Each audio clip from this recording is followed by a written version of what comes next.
حدیث کی کتابیں کھول لی. اللہ تعالیٰ نے قرآن میں کہا رسول اللہ کی بات کے آگے آوازوں کو پست کر لو. صحابہ اتنی پست کرتے تھے، اتنی پست کرتے تھے. جب یہ آیتیں اتری تو ابو بکر و عمر کے کلیجے چر گئے، اور انہوں نے اس کے بعد رسول اللہ کے دنیا سے جانے تک کبھی رسول اللہ کے آگے ہلکی سی بھی اونچی آواز میں بات کو کرنا گوارا نہ کیا کہ کہیں ہمارے سارے اعمال ضائع نہ ہو جائیں.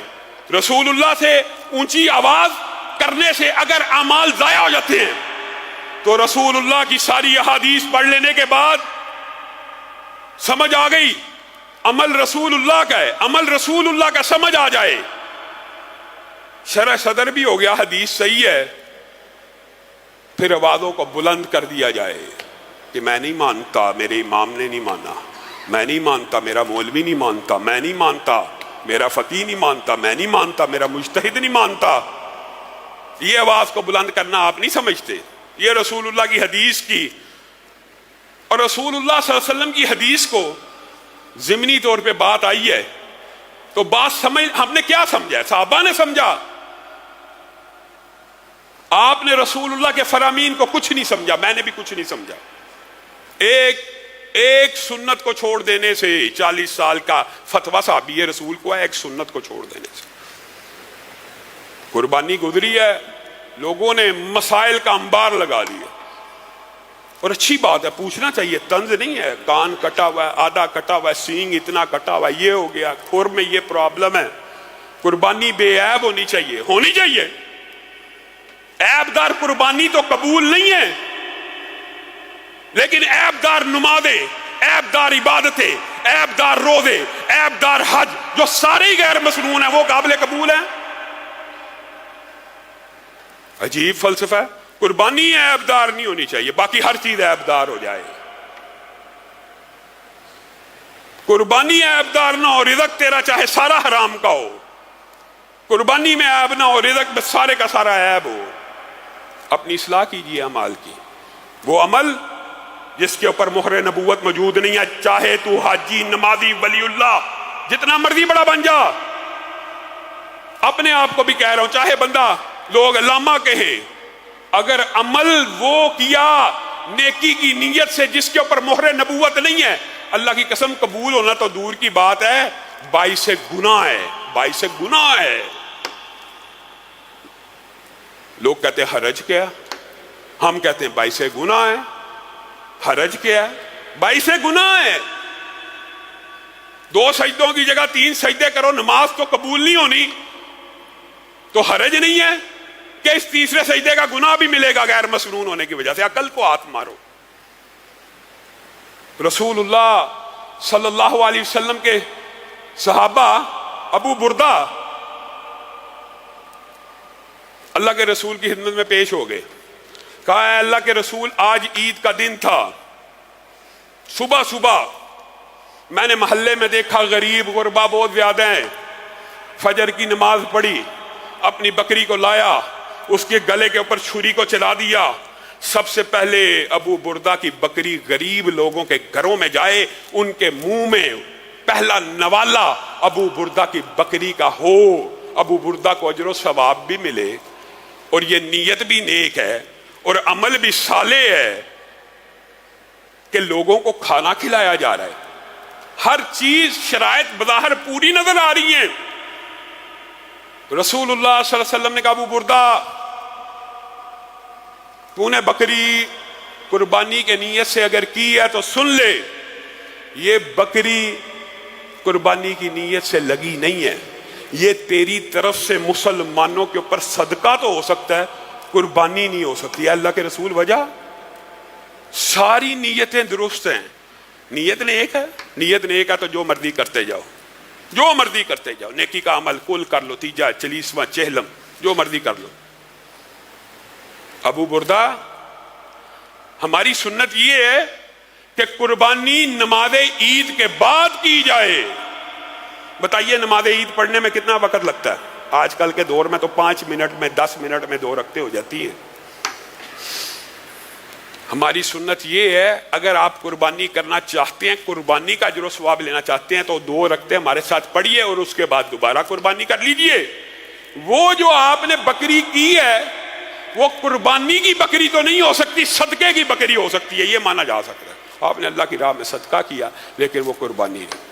صرف 5-7 منٹ کے فرق سے رسول اللہ صلی اللہ علیہ وسلم کی اتباع میں اتنی سی 5 منٹ کی آگے پیچھے ہو جائے تو عمل قابل قبول نہیں ہے۔ اور یہاں پہ سنتوں کو اس لیے کہا گیا کہ ایک وقت آئے گا سنتوں پہ چلنا مشکل ہو جائے گا۔ یہ حدیث بھی موجود ہے نا، بعض نے کہا یہ اس میں ضعف ہے لیکن دیگر سندیں اس کو مضبوط کرتی ہیں۔ ایک وقت ایسا آئے گا، یہ وہی وقت ہے جب سنت رسول کو زندہ کرنے کا اجر و ثواب 100 شہیدوں کے برابر پہنچ جائے گا۔ ایک حدیث میں 50 صحابہ کے برابر اجر و ثواب ہے، وہ حدیث تو بالکل صحیح ہے۔ اور اس حدیث کو بھی دیگر روایات مضبوط کرتی ہے، 100 شہیدوں کے برابر پہنچ جائے گا۔ کس بات کا اجر؟ ایک سنت کو، فرض کی بات نہیں ہو رہی۔ اس چیز کو، رسول اللہ کے قول کی حقانیت کو، صداقت کو جس طرح صحابہ نے سمجھا ہم نہیں سمجھ سکے، اور صحابہ نے کیسے سمجھا، ایک واقعہ بیان کروں گا، وقت گزرتا جا رہا ہے۔ حضرت علی کو، زبیر کو، مقداد کو، جوان ہیں، جرنیل ہیں، بات آج ضمنی طور پہ اس سائڈ پہ آئی ہے تو اسی طرف چل پڑی ہے۔ انشاءاللہ کوشش کریں گے کہ اگلے خطبے میں اس موضوع کو کلوز کیا جائے اور دوبارہ سیرت النبی کے 2 ہجری کے واقعات کی طرف آئیں۔ ان 3 جوان جرنیلوں کو رسول اللہ صلی اللہ علیہ وسلم نے کہا انطلقوا حتی تأتوا روضۃ خاخ، یہاں سے چلو یہاں تک کہ خاخ نامی وادی میں پہنچ جاؤ۔ جب خاخ نامی وادی میں پہنچو گے تو وہاں پہ ایک عورت ہے، معہا کتاب، اس کے پاس ایک خط ہے، وہ لے آنا۔ یہ تینوں پہنچے، وادی خاخ میں پہنچے تو عورت بھی موجود تھی، اونٹ بھی موجود تھا، کجاوا بھی موجود تھا۔ انہوں نے عورت کو کہا رسول اللہ صلی اللہ علیہ وسلم نے ہمیں بھیجا ہے، آپ کے پاس ایک خط ہے وہ ہمیں دے دیجیے۔ اس عورت نے کہا تلاشی لے لو، میرے پاس کوئی خط نہیں ہے، تمہیں اطلاع غلط ملی ہے۔ صحابہ کی پیشانی کے اوپر بل پڑ گئے، انہوں نے کہا تلاشی لو، یہ کیسی بات کرتی ہے کہ اطلاع غلط ہے؟ اور میرے بھائیو اگر آپ کا اور میرا عقیدہ یہ ہو جائے گا تو ہم فلاح پا جائیں گے۔ اگر ہم نے رسول اللہ کے قول کو بس ایسے ہی سمجھ لیا تو ہم ناکام ہیں۔ انہوں نے کہا کیا بات کرتی ہے؟ یہ اطلاع ہمیں کسی بادشاہ نے نہیں دی، کسی حاکم نے یا جرنیل نے نہیں دی، ہمیں اطلاع اس نے دی ہے جس کو اطلاع آسمان کی بلندیوں سے آتی ہے، ہمیں اس نے اطلاع دی۔ اونٹ کی تلاشی لو، کجاوے کی تلاشی لو۔ خط ایسی ہوشیاری اور چلاکی سے چھپایا گیا تھا، خط نہ ملا، نہ کجاوے میں ملا، نہ اونٹ پہ ملا، نہ سامان میں ملا۔ صحابہ کے چہرے متغیر ہو گئے، لیکن کیا ان کا ایمان متغیر ہوا؟ آج ہم کہتے ہیں تحقیق یہ کہتی ہے، تفتیش یہ کہتی ہے، یہ جی حدیث عقل کے مطابق نہیں ہے۔ بدبخت ایسی عقل کے اوپر، ایسی عقل پہ تف ہے جس کے اوپر حدیث ہضم نہیں ہوتی۔ یہ آج کا دور ہوتا تو غامدی صاحب جیسے کہتے ہیں تحقیق تو کہتی ہے خط نہیں ہے۔ وہاں پہ کون کھڑے ہیں؟ علی، زبیر۔ انہوں نے کہا تفتیش تو کہتی ہے کہ تیرے پاس خط نہیں ہے، تلاشی بھی کہتی ہے تیرے پاس خط نہیں ہے، لیکن ہمارا ایمان کہتا ہے خط تیرے پاس ہے، نکال دے۔ لَتُخْرِجِنَّ الْكِتَابَ أَوْ لَنُلْقِيَنَّ الثِّيَابَ۔